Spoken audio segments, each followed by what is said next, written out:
And I'm your host of Oscar Mike Radio, Travis, Marine Corps veteran, joined by, in a collaborative effort for the first time ever, Michael Geary, Army veteran with Hellfish Haven. And we're at war, literally war. Michael, tell us what that is. So we started a peer support group a few months back. Then I got really sick and had to put it on hiatus. And coming back with the new year and my health getting better, I was just thinking, this is just more resilience that we've got. And, I felt like that would be a perfect name for what we're working with here is we are resilient. War. Man, I love it. I love it. One thing that I kind of want to start off with that, I'm seeing and hearing a whole lot is there's a group of veterans who are like, I don't know why my fellow veterans are having problems. They're all just whiny crybabies. Why can't they be like me and be savage? And then there's some veterans who are like, hey man, I've really lost my way. I was that warrior in the military. Now I've lost my way. And I don't think the answer is as black and white as, it could be. But there is something that happens when, we kind of lose it. Or am I just oversimplifying that too much? No, absolutely. I was medically retired after 13 years in, and that, went from having the career that I loved and, I'd gone on 4 tours and I couldn't get enough of it. And then all of a sudden to be forced out and then it's a loss of identity, and I think that's what a lot of people struggle with is, you have so many people around you and so much support, and then all of a sudden you're alone. That's the thing, right? Is you're alone. And hey, if you're watching this right now, my name is Travis. I'm with Michael from Hellfish Haven. We're talking about resilience, but that is a core like component in our thing of being alone. And I mean, for me, like the best thing that helped me out was through COVID, the Specialist Planning Foundation and Hidden Battles got me in touch with Operation Delta Dog. And I was able to get a service dog, Jose. He's going to be willing to get on screen here. Nice. Making his bed a little more comfortable right now. But he has definitely, been a huge asset to me in getting back out there and reestablishing myself. We go through these times, right? We go through these times and you can be alone, but then you find these groups to be a part of, right? What's it like when we find these groups? Because for me, I feel alone sometimes. I'm always like, what's this person trying to do to me? What's the deal with this person? Is it a good deal? It's hard to find people you can really be like yourself with. And it's definitely hard too because as soon as you leave the service, you had these tight knit connections with a lot of people, and then life happens. People want to be married, the kids, and they're not able to spend as much time as you did before. Hanging out in the barracks or going out on the weekends, and then you know you kind of put up a wall to defend yourself, to you kind of keep people arm's length away from you at all times instead of welcoming them into your circle as quickly as we did with the trial by fire. So, just to educate the people here, what do you do with Hellfish Haven? Give us a little backstory on that. Yeah. So I was living in the Somerville Veteran Shelter, Mass Bay Veteran Center in Somerville, run by Volunteers of America. And I was seeing that I was spending 23 hours a day just sitting in a room by myself, and just the isolation wasn't healthy. It wasn't helping me personally, and it was causing me more stress than anything. And I tried to see if maybe going to the VFW would help, but there was a lot of drinking there, and I wasn't at the right space in my life at that point to be sitting at a bar and be slamming down beers with the older guys.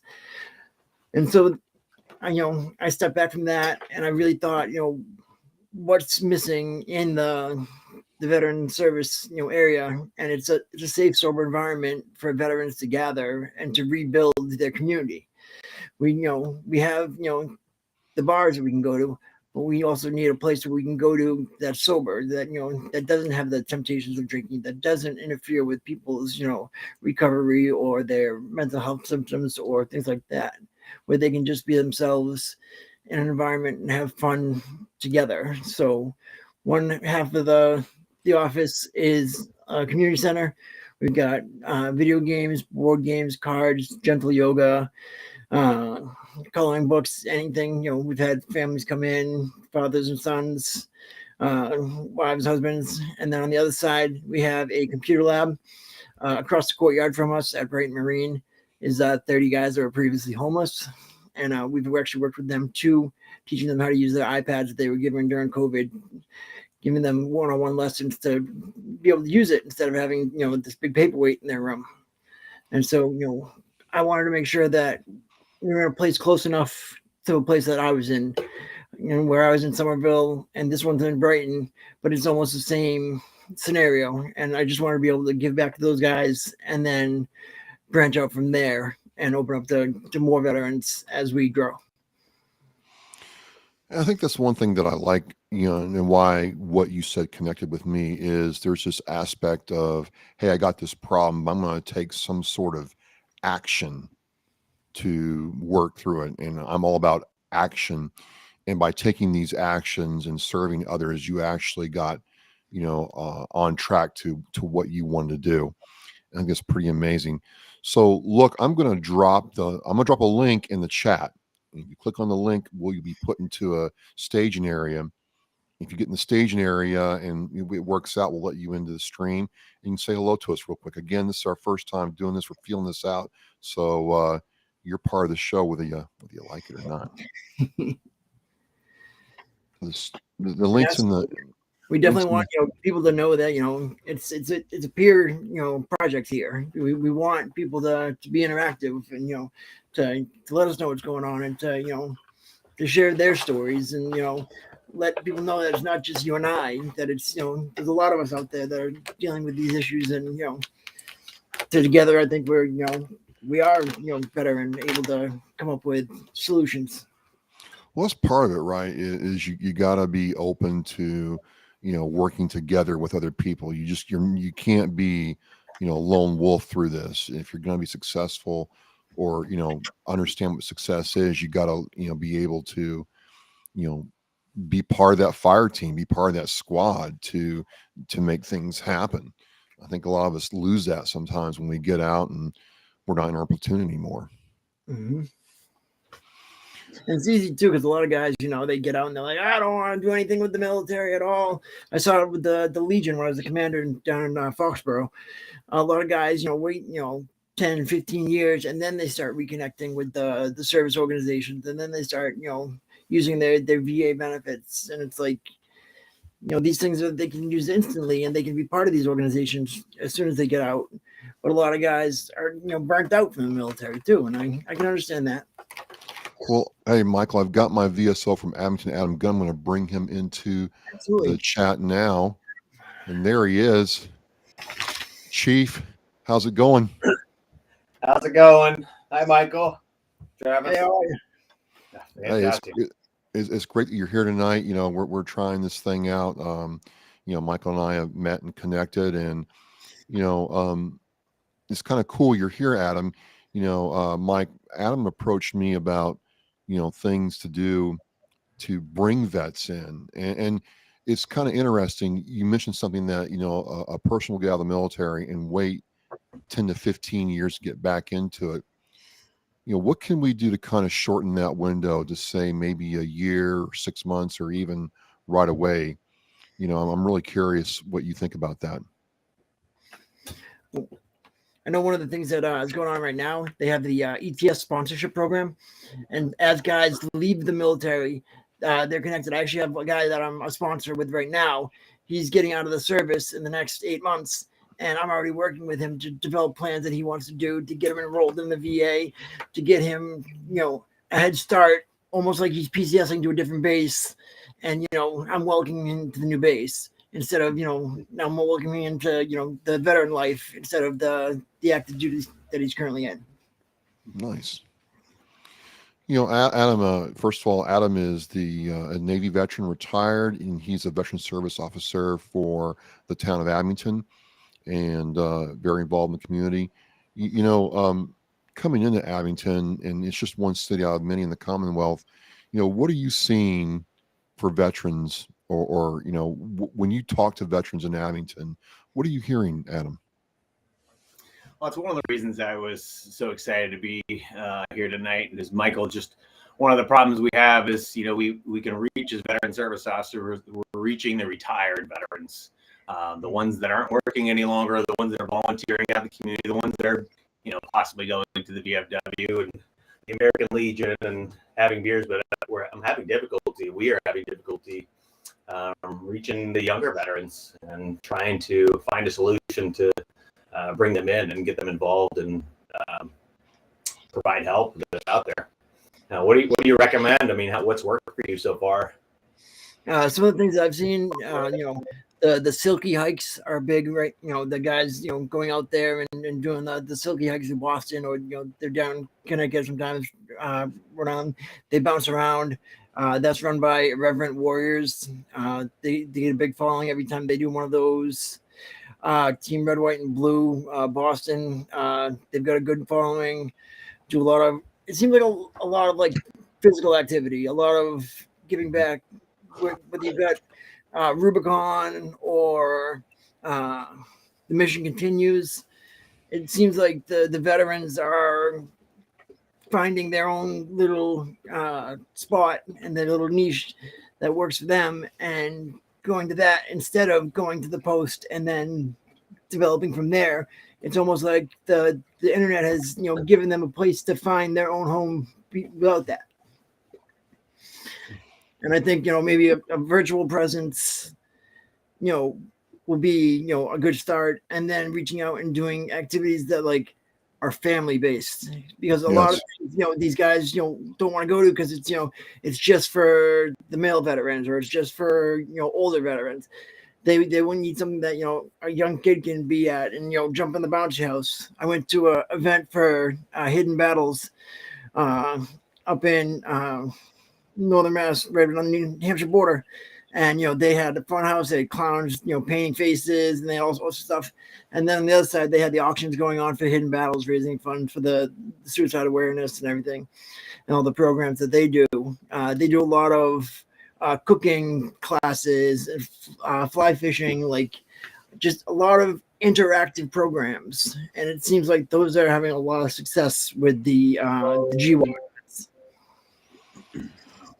I think there's got to be something for the younger guys and families. That's one thing that, Adam, I do hear is it's like, hey, I can't take my 18-month-old and toddler to the VFW and to the bar area. It won't work, right?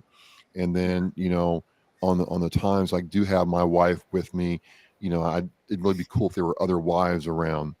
So I don't know how to solve that problem right here, right now, but it definitely, it's a theme I've heard often, where we have that family thing. And then, I want to tell my older veterans, I'm like, hey, my older brothers and sisters, and, I'm considered young in some of these groups, Adam and Michael, and I'm not the young guy anymore, right? But I want to tell, somebody who's 60, 70 years old, hey, us younger guys, gals, would love to hear your stories and your wisdom. I mean, there's a whole lot you can learn.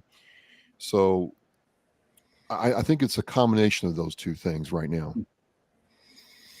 And that's really one of those special things about the posts that are nice is, being able to sit down with a World War II veteran and hear stories, and, and to be able to actually, hear a first-hand account of, these things that you learned in class, and these things that you saw on TV. And like, we weren't part of that. We had our own battles and we had our own, time in the service, but it's just amazing to like see how it's, transformed from where it was to where it is now. And it's, even changing since, I got out in 2014, it's really different now. It is. I mean, one of the stigmas we have to get past is getting the word out that the legions and the VFWs aren't just, the drinking, smoking environments anymore. that they're out in the community, they're supporting the community, they're supporting veterans, they're supporting ceremonies. They are definitely doing other things. It's something we've got to figure out how to get past. And they're definitely the best advocates too for us down in Washington. That's the major purpose of these veteran service organizations, and the main reason the membership is so important is because we have that larger voice when we have the representation from the VFWs and the Legions, helping us out down there, like with the PACT Act. Yes, another big thing is connecting with the veterans within 5, 6 years, 10 years of getting out, rather than waiting. Because the longer you wait, the harder it is to connect the dots with with your disability and proving that it was service connected. So it's really important. We got to find ways to reach these veterans and let them know there's free help and veteran service officers in every city and town in Massachusetts. Well, and Adam, can you just touch on Chapter 115 real quick? Because that is the most amazing program ever, that I've ever learned about and seen about, and I've helped guys get on because it's a lifesaver. It is. I'm quickly Googling the website, which I'm sure Travis can put up. But if you go to Google, I just walked somebody through this today, and type in Massachusetts Chapter 115. I hate to use Google, but it works if you do it this order. The first thing that should come up, 115, we'll do this together here, is the Massachusetts Chapter 115 calculator. And that's the easiest way for somebody to find out if they qualify for Chapter 115. And it's MassVet, BEN for benefits, massvetben.org. Right in the chat there. Wonderful. So Chapter 115, primarily what it's known for, it can be for veterans or widows who meet certain income criteria. It's approximately $2,200 a month right now for a single veteran. I don't have the information in front of me for married, but there are different income limits. And then there are also asset limits. A house, one car, they don't count against your assets. It's bank accounts, things like that. So if you are 200% on the federal poverty level, you may qualify for Chapter 115. And what it does for a lot of the veterans who are living on Social Security and maybe a small retirement check, it reimburses them medical expenses. So, and obviously those can be expensive. Blue Cross, Blue Shield, Medicare B, Medicare D, prescription costs, all those get reimbursed from the town, directly coming back from the Department of Veteran Services. It also works for younger veterans. If you have a job and you are laid off, talk to your veteran service officer. That you can work through them to really help financially. In Abington, every veteran service officer does it different, but in Abington, we work through job searches together. We set you up with the Department of Massachusetts Career Centers, and you turn in weekly job searches. And if you follow through with those job searches and we work together, you can also get financial support. Now, Adam, have you heard of the Greater Boston Veterans Collaborative? I have not. I'm writing that down. Collaborate.vet is their website, and they are a wonderful resource. Bob Notch used to be in charge at Bright Marine. He runs the Veterans Collaborative. He and I were in Bunker Labs together this past cohort, and both nonprofits working together. They've been able to work with us, and where they're a little bit bigger and more refined. Like, they got a grant from the Bob Woodruff Foundation that gave out a bunch of grocery gift cards. But since they don't have the link to the one-on-one people like we do, they were able to distribute to organizations like Hellfish Haven and others that are dealing with the veterans in the community. And we were able to get these grocery gift cards out to people as the prices are rising. It's been hitting people's wallets tough. So we were able to give some relief over the fall to some veteran families out there and get them some groceries. That's excellent. Also, people forget about the food pantries in almost every single town. I mean, at least the one in Abington, you can walk in there, and all you have to do is show them an ID or something that shows you're, from Abington, and if you let them know you're a veteran, you're not going to leave there without 2 hands full of groceries. How big is food insecurity for veterans on the South Shore, Adam? I think people get by, especially veterans get by with whatever they have to. Whether young or old, a lot of them are suffering and getting by and making do with what they can. But I don't know if it's something in us that is just proudness, stubbornness, all the above. But if you're struggling, there's help out there. I mean, there's veteran service officers in every single town in Massachusetts that want to help. There are resources. There's so many organizations out there. We just have to get past our stubbornness and thick-headedness and ask for help. Ooh, that ask for help thing, that's hard. Mm-hmm. I mean, even, we carry around the cards, and we have, everything from, when you're in the service, the fight isn't just on the battlefield. We've got the stop the continual, sexual harassment and the safe helplines, and even, 988, becoming to existence last summer. Instead of the 1-800 number for the Veterans Crisis Line, you now just have to dial 988 and then press 1 and you're connected. And, that is a huge asset to, people struggling with mental health, because now instead of, dealing with, a paramedic or a fireman or a police officer, you're dealing with a mental health professional that's able to talk to you and, work with you while you're, dealing with a crisis, or while you're, pre-crisis. And I feel like more people, instead of waiting till you get to that boiling point and then calling, it's okay to, come in, stop by the Haven and talk to one of us, or, to chat with a friend and tell them, hey, I'm having a funky day, and get it out before you get to that crisis. And, we do a lot of working on people when they're, drowning, but we just need to teach people how to swim too. Well, I mean, the purpose of this time on Wednesday nights, and we're seeing how this goes, it is for this right here. You have a qualified, certified veteran professional and a VSO like Adam Gunn giving us, what his perspective is serving the community. You have another person in Michael Geary, who is running his own nonprofit and has, demonstrated ways that something simple as a board game or Uno cards or Mario Kart can get somebody from being self-isolated, self-medicating, and this whole space is for that. So, this is really grassroots what we're trying to do.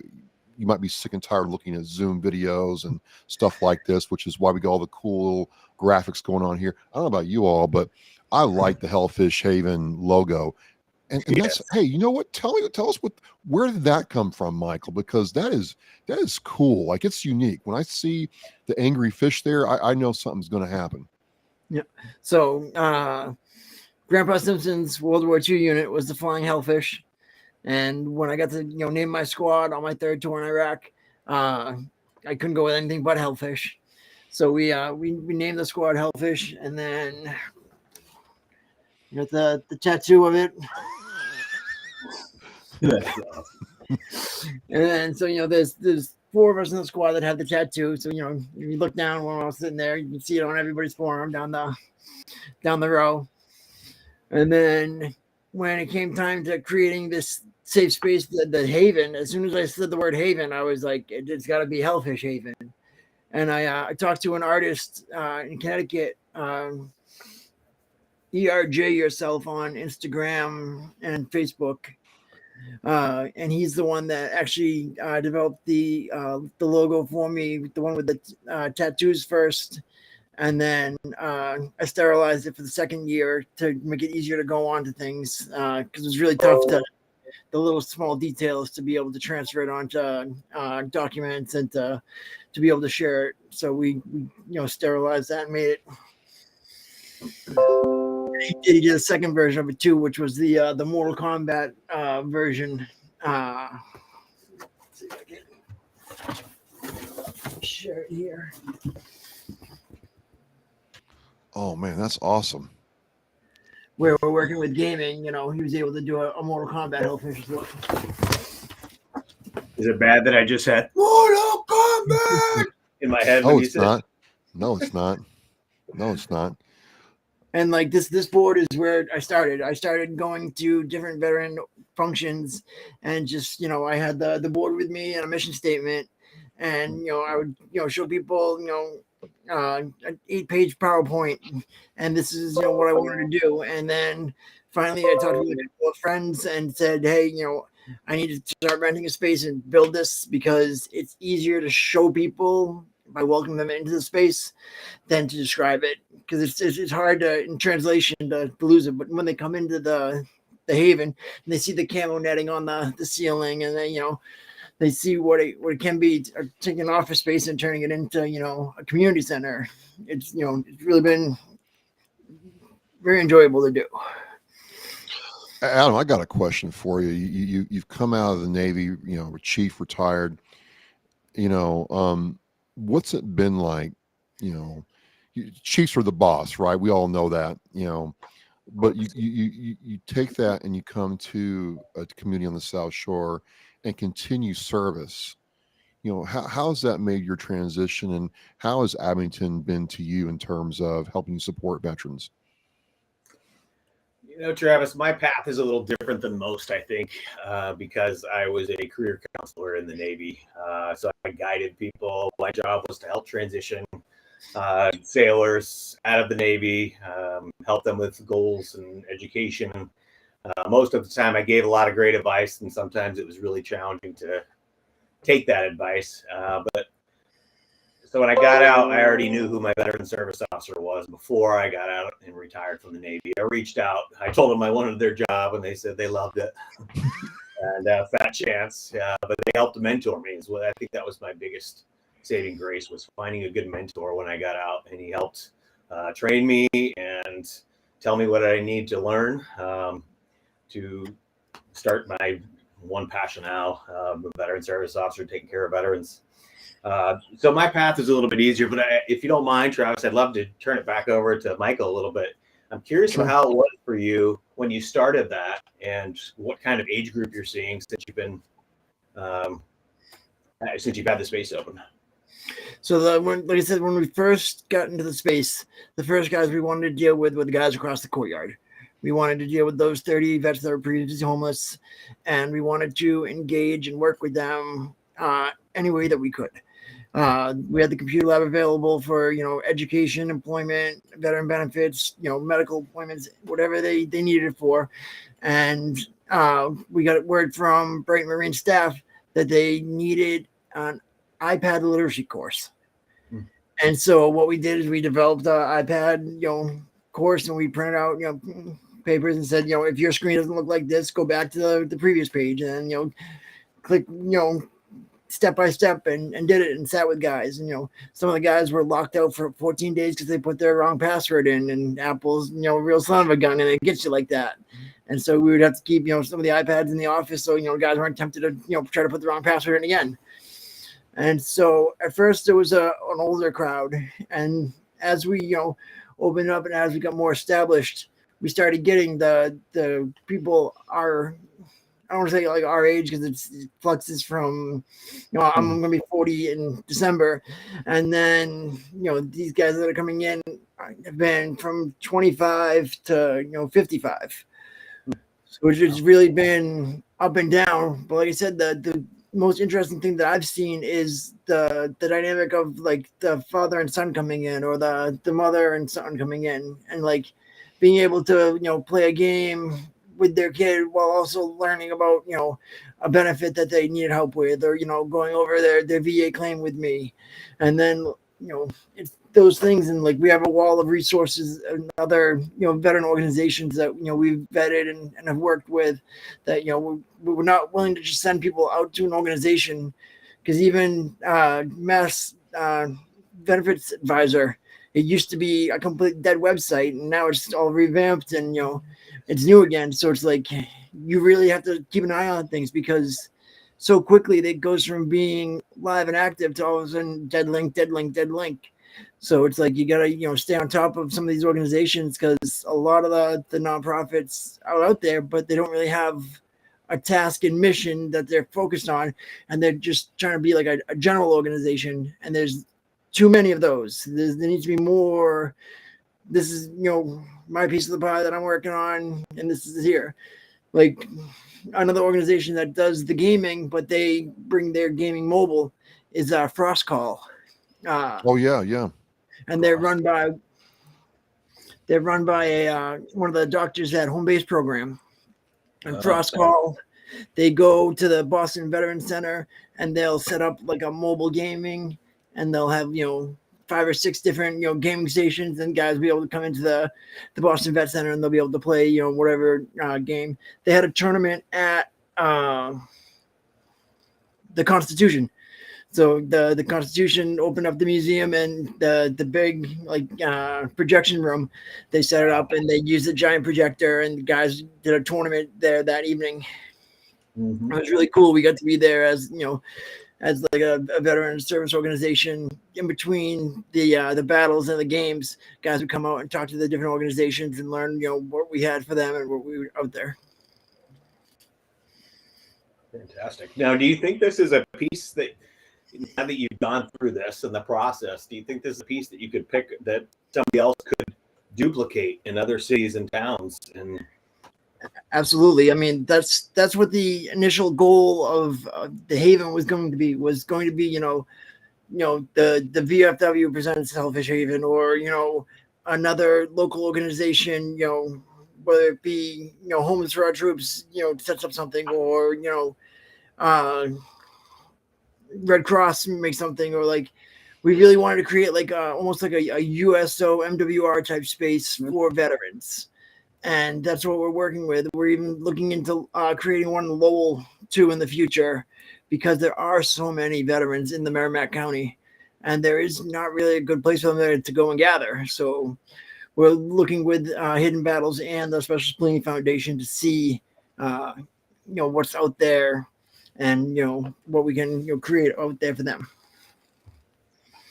Because the Boston one happened because we'd known the people at Brighton Marine, and they got us into the office there, and we were able to create. But we do want to be able to reach more veterans, and I would love to share the plan with if somebody's out in Minnesota and wants to create something. I would be happy to mind dump and say, hey, this is what you do, take the ball and run, because like it's not about getting me to do anything. It's about getting the community engaged, and to prevent the epidemic of suicide in our community. Marty, I definitely want to pick your brain after we're done and off the show. There's so many things I want to chat with you about, but another veteran service officer in the city of Braintree just got access to a property that was approved recently to start something similar. So I definitely want to link the two of you up and so we can learn from your experiences and helping the city of Braintree, hopefully. Yeah. And that's the thing, is creating these places, like you said, there's such a stigma, put onto the legions and the VFWs that, it almost became, comically sad, like to see like what was happening, and like so many of them have closed and become paper posts that it's it's really tough. Like my post down in Foxborough was a legion, and we had our building, and the bar was in the basement. It was your stereotypical. There was no toilet. There's just urinal, and it was like, what are we promoting here by having this? And it's like I try to see if we can move the bar upstairs to the main floor, and I got resistance, and they chose to sell the building instead of. It's a hard challenge because from young to old, the retirees don't want to go to the senior center, even though there's a huge opportunity, wealth of information. The younger generation definitely isn't going to the senior center. But then in the VFWs and the American Legions, you're right. We have to find a separate avenue That works. I do. I think, having these events and these, these different things, like I know the Special Spleen Foundation, they're going to be doing an event with a couple of, I think it's a band is going to be playing, and then they're going to do a comedy night.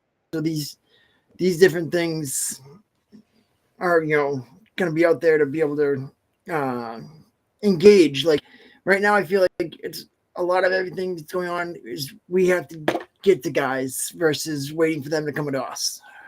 I feel like a lot of the work is, getting out there. Like you've got veterans like gaming and mental health. They have like a great Discord server where a lot of guys will go, and when I say guys, I mean guys, girls, anybody can go and establish. And they've got a little squad that if you send them a message, somebody will message you back within 4 minutes.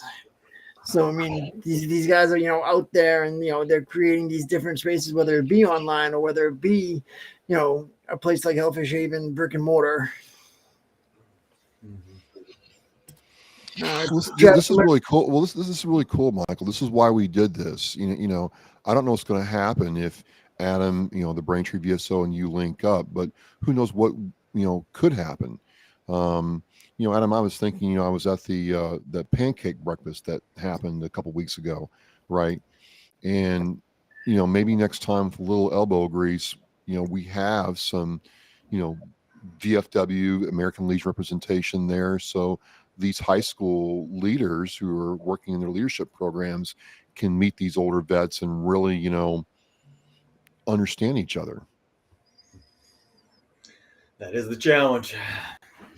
I know, but I mean, it's just an idea, and absolutely, I love ideas. And the good idea fairy gets going sometimes, but definitely, that's how it starts, Travis. And then also on the collaborative, if you go ma.vet, they have a calendar of events that are up, whether it's yoga, whether it's the veterans breakfast clubs that are around at the different posts. I know that's one thing that the posts have been doing and establishing is the veterans breakfast clubs, and having these weekly coffee hours where guys get together, whether it's at the post or whether it's at another location, and they sit down, they chat, they reconnect, and it's building these mini communities, just to strengthen our social bonds as part of the whole health approach that the VA is working on right now.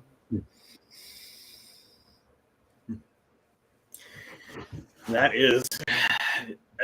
a lot there. You threw a lot out there. One of the challenges, there's a lot. Go back and watch the stream. We'll be here next week. This doesn't have to be the last time. That's the best part about it is we're getting this going this year. You just bring up 2 points, Michael. When I first got to become a veteran service officer, there was a breakfast that was happening at the senior center, and sometimes we had 4 guys that would show up, all retired. So I think the most we had was like 15. That was a big deal. A local restaurant in Abington, Martin's Restaurant, stepped up. They offered the restaurant. Half of the restaurant is kind of divided by the wall, so 38 seats. And they offer the restaurant on the first Wednesday of every month in Abington, and they pay for all the meals for every veteran that walks through the door. And we have a guest speaker from the VA or any veteran benefit organizations. And I wish we could duplicate that, because we fill up the seats now. There's not even enough room in this restaurant. I think the owner, Fred Villa, he takes it a step further, and he pays for every single veteran that shows up on the day we hold the hour-long breakfast. So I think the least he's taken care of has been 60 people. So if we can get people out in the community, out to something desirable, maybe that is an idea. Maybe it's a restaurant or some enticing thing in the evenings. It's a great idea, Michael. My mind's spinning.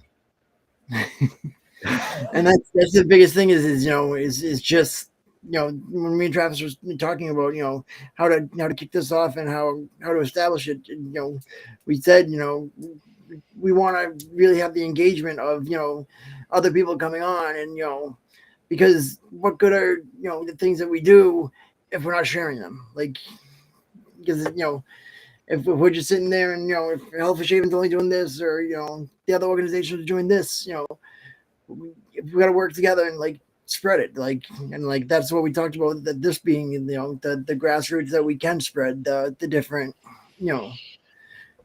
whether it's a task or whether it's an event that went well. And like you said, that breakfast sounds like it's a heck of a time. Like, it's incredible. Like, Abington's an amazing community with a lot of supportive people. And the great thing about the restaurant is, he did that to support veterans. Obviously, it's a great way to get some advertisement out there, but the support from the town has been enormous. The VFW and the American Legion stepped in, and they're rotating on a 3-month basis, just giving them more money. He's trying to back it up a little bit. He's like, I'm supposed to be doing this. And then he's having other community, the Hug organization came in, families are coming in, they're just giving him money to give back to the veterans. So now he's, essentially profiting from something. He's trying to do a good thing. And I think if we were able to get that out to other communities, we might be able to replicate that all over, and maybe reach a different generation of veterans. Now, when you guys do the statewide VSO thing, like, you guys have the one coming up? Did you guys just have the one in Leominster, or is that coming up? We do them twice a year, depending on where you are. There's the South Shore, Massachusetts Veteran Service Officers. We meet every Thursday morning, and then all the Veteran Service Officers in Massachusetts meet with the Department of Veteran Services every Wednesday. So we met today. We do a Zoom. So we definitely communicate. But I feel like that VSO network is like the best, way to just squirrel stuff, and it's better than pigeons. You get it out there, and the message just travels across the state that way. it is. We find out about organizations like yours, and through, thankfully, Travis and Oscar Mike Radio. I mean, maybe this has a big part of it, but that's how we find out about these things, through each other, and then we tell everybody, and we take care of veterans. It's incredible. Love it. I mean, me and Travis, we met for doing a project with our buddy Sean. Yeah, and just happened to be, we were both working on the project that either Saturday or Sunday, and then from there it was just like-minded individuals just trying to help. And we see see too much of people stuck on their own, and it's that damn vet pride that that gets us. I can't stand it when you have, an 85-year-old man who walks in with his wife and not ever applying for disability, and not ever, because of the pride, and because I got it. I don't need help. I don't want to take away from somebody else. I've heard all the wrong answers and wrong responses, but all I got to do is start by going to see the Veteran Service Officer. And there's so many organizations out there that want to help, want to provide resources. Even a VA claim, guys need to know that they're not taking that money away from someone else. Like, Yes. they had something happen to them while they were, in service of their country. And, the agreement was, we do this, they'll take care of us. And, that's all it is. It's a simple, the handshake agreement. And, you're not taking money out of, Travis's pocket by, filing a claim for my back, or dealing, with some mental health issues, and getting that taken care of. Like, that is the most important thing, is to get guys involved in the VA, because the one thing that I see study after study on the suicide rates is that it's a higher percentage of people that are not affiliated with the VA, or they're not affiliated with veteran organizations. It's these these guys that are out there lone wolfing it. And that's the hardest part, is is finding these guys and getting a hold of them, and letting them know we're here, and we're not getting that's why I like being able to use the gaming and get out there and touch someone and say, hey, we're here, whenever you're ready, we're still here. Well, so let me ask you this, because this is one thing that I have experienced personally and heard. There's a thought in our community that because I didn't serve in combat, that I am not, entitled to. I shouldn't say entitled, but I haven't, because I didn't serve in combat. I didn't earn any VA benefit at all except for the GI Bill or whatever. The I shouldn't be, in the VA system, that I shouldn't be doing this or doing that. Even though I got hurt in the Marine Corps, because I didn't serve in combat, I don't really count. Do you all ever run into that? Oh, you go first, Mike. Yeah, absolutely. I mean, personally, I did 3 tours in Iraq, so like I never had that pointed at me, but I've heard guys that I've served with point at other people, and that pisses me the hell off because a vet is a vet, regardless of duty station, regardless of MOS, regardless of branch. We all signed under the same contract. We all said the same oath. We all, made the same commitment to our country. It's really shit luck if you wind up, in the middle of the Middle East during, 2 wars that were going on, for 10 years, and then all of a sudden everything dropped, and now it's, only 2 or 3 units that are going through things now, and so now, it's not such a high deployment tempo, and like. You have the rare guys, that were in from, 01 to, 13 that did, 2, 3 tours. But that's just because you became deployment junkies, and it was, it was good money to go overseas and, get that Boston BAH. Because Yeah. But like, for me personally, whenever somebody comes in, I'm not, giving them the rundown on, where they were, what they did. To me, they're a vet. They need help. I'm there for them. And if I need help, I hope that, they'll be there for me too. And like, that's why I like having, all these vets, be part of the be part of the VA and be, know these programs so that they can share stuff with me, and then I can share stuff with them. Like, cause that's, the biggest thing is, especially like, you look at people like, if you were a firefighter, on active duty, you first get there, you're too, green to go overseas and, be in the fight.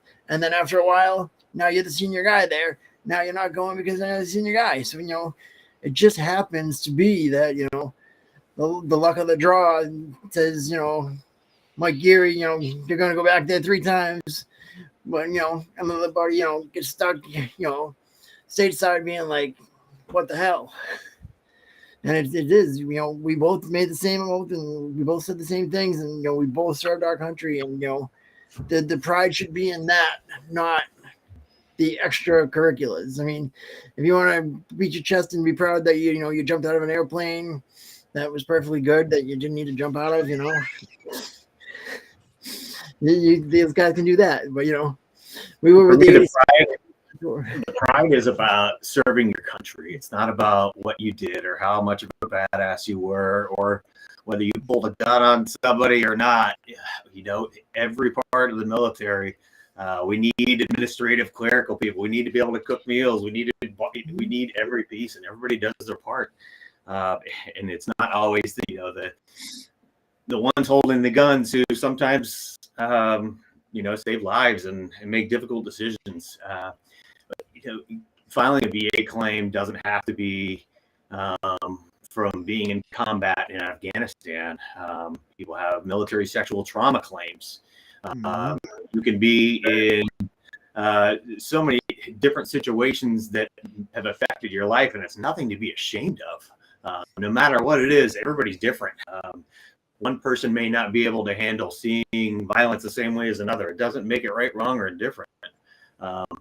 You can file a claim for a car accident that you were in while you're on active duty in the Marine Corps. Even if you were out having fun and you were in the passenger seat. If you were injured or hurt while serving, there should be no reason not to file a claim. And especially you look at, things like the contaminated water from Lejeune and like things like that. Like these people just serving on that base now have these carcinogenics and these poisons in their body and have to deal with these different things just from serving in the U.S. And, that's why it's so important to be part of the VA. And like, I'm part of the burn pit, the registry, and like, they're gonna follow me, and see what happens with everything, from that. And like right now it's nothing, but later on it'll be something, so they can say, all right, and that's what the PACT Act really did. It said, these, what was it, 19 things are, pre-exist, these conditions are automatically, Presumptive condition. and like, if you were, over there and you have any of those conditions, it's so important right now to get out, to a VSO, to go to, the DAV, to go to, to find a service rep, and don't pay for one. Do not pay for, someone to help you with a VA claim. Don't get a lawyer.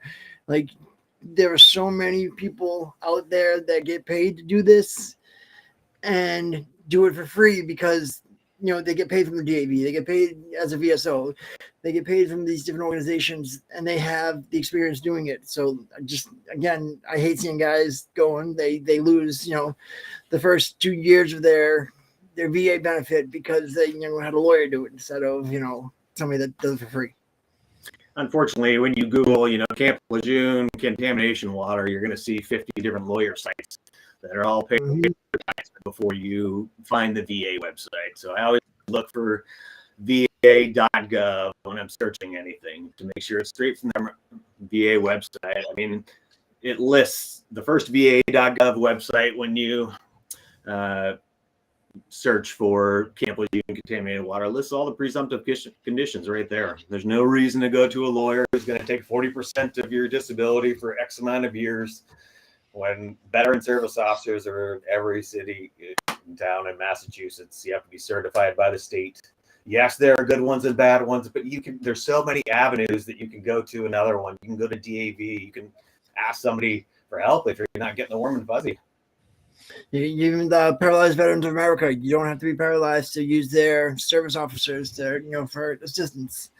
There's a lot of great resources in the state that we're in right now. And, for VA claims, there's veteran service officers, there's Abington, American Legion, there's American Legion, the VFW. They've got a VFW state officer at the VFW in Brockton. There's DAV. There's so many available resources, free resources that are out there. And at the JFK building, they've got the the state officers there for the department, and they've got the state service officers, the Purple Heart, and like you walk on the 15th floor, and it's just veteran organization, veteran organization, veteran organization, veteran organization. And there's so much help out there, and like, and then the VSOs are what, on Court Street? That's New England Center and Home for Veterans on Court Street. Yeah. 17 Court Street, yeah. And they have resources there to help you if you walk in. Yeah. So like, for me, for my situation, when I was, dealing with homelessness, like I'd gone over to the shelter in Somerville, and I, cold walked in and, talked to the director, and, he said, hey, go to Court Street. And then I started, walking down to the red line to get on the train to go over there. And all of a sudden one of the staff came running out and said, hey, we got an open bed, come back in. They got me enrolled. And I was there for 9 months before I got my HUD-VASH voucher and was able to, get an apartment on my own. And then from there, I was on HUD for a year and then was able to, come off it, transition. It's awesome to hear about. I've used Volunteers of America countless times for their incredible resource, but I've never been able to talk about homelessness. How'd you get to Volunteers of America? I literally was just looked up like veteran shelter online, and like the Mass Bay Veteran Center had popped up because I was living in the Somerville, Cambridge area at the time, prior to not having a place to live. And then I was just walking around, and I was like, where am I going to go? And then I threw it on my phone and like saw that there. And what was really trippy about it was growing up, I wound up going into DSS and was in the same exact building when it was a DSS shelter for kids called Shortstop back in 1998, 99. And so it was really trippy to live there for a few months in 98, 99, and then all of a sudden in 2017, 2018 to be back there, and it was weird for a little bit to be like this same exact building, and then but it was it's just great to see that it's still in use, and that it is established out there, and there are beds for guys. You start out in a 2-man room with another veteran. You've got your own wall locker that they give you a lock for. Organizations such as